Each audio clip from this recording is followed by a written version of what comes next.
Thousands of students immigrate to the United States, whether it be legal or illegally. All of them have one thing in common. They are looking for a better life, one without violence or extreme poverty. To allow these children a sanctuary where they can excel is extremely difficult due to limitations. These limitations include lack of funding, planning, or training. One of the ways the United States has helped is by implementing ESOL programs to help ELL students.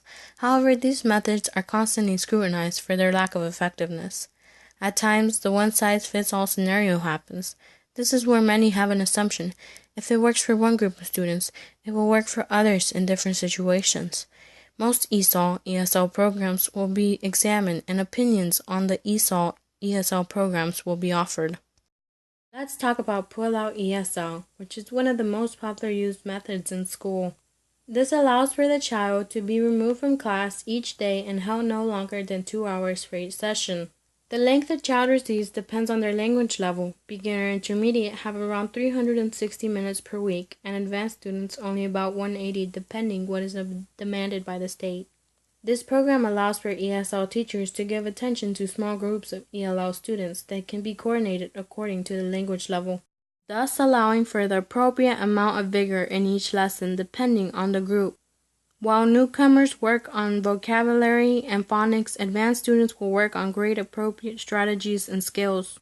There are negative aspects which are heard from the classroom teachers on the absence of ELL students. Claire McMohan, an ESL teacher who works outside of New York City, believes that Pull-Out is able to focus on basic language skills and provides for a more intense individual learning session with the student.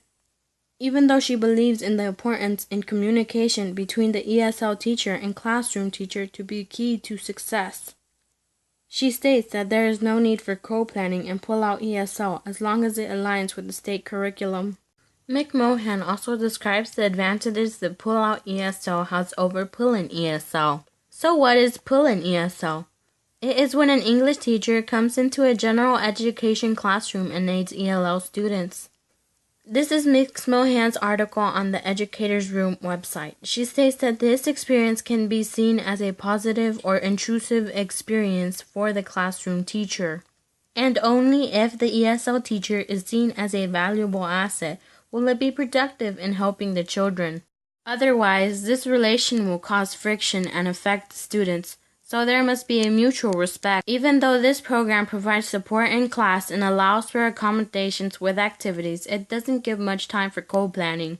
Not only can it not focus on language skills, but each ESL teacher cannot have the proper training or common preparations for each grade level. This can be modified with the 7 models that allow for different combinations of teaching that the ESL teacher and classroom teacher can use. Another program that is recognizable is content-based ESL or sheltered ESL, which is designed to teach ELL students English. The lessons are given on grade-level material as well as providing background material such as vocabulary. Instead of providing simplified text, ELL students will be given challenging curriculum to meet standards if they wish to seek further education. Many teachers believe in the advantages of content-based ESL due to the exposure that ELL students have to English.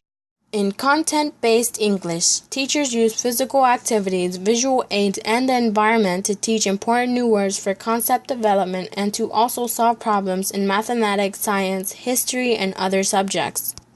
In the intermediate level, ELL students study English in sheltered classes and all core subjects in their first language. As the student becomes better, less classes are sheltered. Usually, this content-based ESL program is taught by classroom teachers, while ESL teachers may only teach social studies and influence some of the curriculum. Even though it's relatively new to the elementary environment, it is still well known because many teachers approve it due to its success rates in the universities. The director of the bilingual ESOL department of Broward County Putnam Schools, known as Vicki V. Saldala, states that, "In my opinion, the sheltered environment is the best model for the newcomer student. It gives them the opportunity to simulate in a non-threatening environment where all their peers are at the same level of English proficiency. It's also best for schools with limited resources because the students are not sprinkled among various teachers, which can be difficult. One of the newest programs is Reading First, that many believe is promising. This program is based on reading research where districts and schools are funded once they initiate plans on how to help all children with English. Many make sure to provide teachers with sufficient training to make the program effective.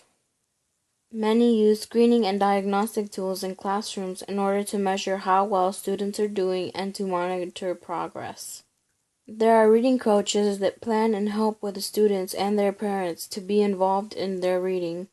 The main goal of this program is to have every child reading by the end of third grade.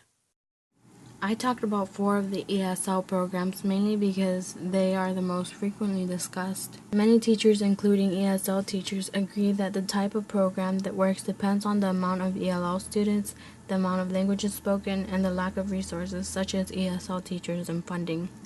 Although we must remind ourselves that teaching may change by those who want to make a change for students, not just ELL students. Geoffrey Canada speaks for the change of society for the benefits of children. Ken Robinson speaks in for a more child-friendly school. Those of us in education have held on to a business plan that we don't care how many millions of young people fail. We're going to continue to do the same thing that didn't work, and nobody is getting crazy about it, right? Enough to say enough is enough every single year. It's still the same approach, right? One size fits all. If you get it, fine, and if you don't, tough luck. Just tough luck. Why haven't we allowed innovation to happen? When the safety of America is threatened, we will spend any amount of money.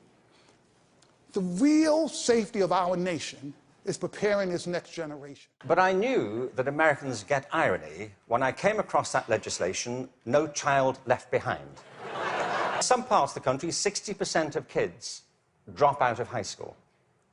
In the Native American communities, it's 80% of kids. If we halved that number, one estimate is it would create a net gain to the US economy over 10 years of nearly $1 trillion. Not that we're not spending enough money. America spends more money on education than most other countries. Class sizes are smaller than in many countries.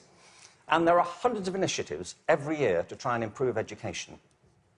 The trouble is, it's all going in the wrong direction. There are 3 principles on which human life flourishes, and they are contradicted by the culture of education under which most teachers have to labour and most students have to endure. The first is this, that human beings are naturally different and diverse. One is this, they individualise teaching and learning. They recognise that it's students who are learning, and the system has to engage them, their curiosity, their individuality, and their creativity. That's how you get them to learn. The second is that they attribute a very high status to the teaching profession. They recognise that you can't improve education if you don't pick great people to teach and if you don't keep giving them constant support and professional development. Investing in professional development is not a cost, it's an investment. And third is, they devolve responsibility to the school level for getting the job done. You see, there's a big difference here between going into a mode of command and control in education. That's what happens in some systems. You know, central governments decide or state governments decide, they know best and they're going to tell you what to do. The point is that education is not a mechanical system, it's a human system. It's about people. They're called alternative education programs. These are programs designed to get kids back into education. They have certain common features. They're very personalized. They have strong support for the teachers, close links with the community, and a broad and diverse curriculum, and often programs which involve students outside school as well as inside school. Being bilingual is hard, like learning English is difficult. Many students in South Korea who've studied English for more than 10 years cannot speak a sentence. They describe it like learning history. They forget as soon as they test on vocabulary and grammar rules. What makes English so difficult is that it is different. It can be changed, as seen by Jamelia Lessicott. This is not a promotion of ignorance. This is a linguistic celebration. That's why I put trilingual on my last job application. I can help to diversify your consumer market is all I wanted them to know. When they call me for the interview, I'll be more than happy to show that I can say what's good, what's agwan, and of course, hello. Susan Talhouk makes it clear why one must not forget their native language. عن جد ما تقتلوا لغتكم، عن جد ما لازم نحن كلنا نقتل لغتنا، لأنه اللغة إذا قتلناها بنرجع نفتش عن هوية، بنرجع نفتش عن وجود، بنرجع نبلش من الصفر، مش بس ما رح نقدر نكون إنه متحضرين ومعاصرين. To get rid of this one-size-fits-all scenario, we must go beyond the classroom to ensure that no child is left behind.